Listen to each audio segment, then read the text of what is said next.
పశ్చిమ మధ్య బంగాళాఖాతంలో అల్పపీడనం మనం చూసుకున్నట్లయితే ఇప్పుడే అల్పపీడనం అయితే ఏర్పడడం అయితే జరిగిందనమాట.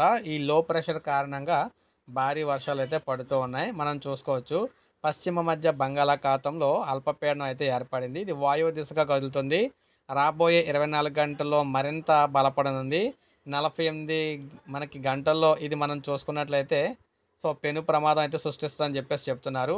ముఖ్యంగా మనం చూసుకున్నట్లయితే ఏదైతే దక్షిణ తెలంగాణ జిల్లాలను అయితే ఇది ముంచెత్తబోతూ ఉందన్నమాట.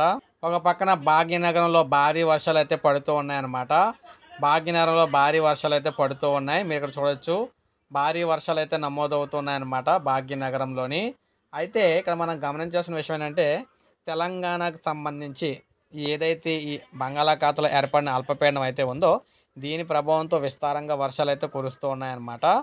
తెలంగాణకు సంబంధించి భారీ వర్షాలు ఉన్న నేపథ్యంలో బయటికి వెళ్ళాలంటేనే ప్రజలు వణికిపోతున్న పరిస్థితి అయితే ఏర్పడింది. ఎందుకంటే ఇక్కడ నాలాలు అయితే ఉంటాయి, ఓపెన్లో ఉంటే అందులో పడిపోతూ ఉంటారు. ఆల్రెడీ మనకి హైదరాబాద్ నగరంలో ఇప్పటికే కొంతమంది అయితే పడిపోయారు, కొంతమందిని అయితే కాపాడడం కూడా జరిగిందని చెప్పేసి చెప్తూ ఉన్నారన్నమాట.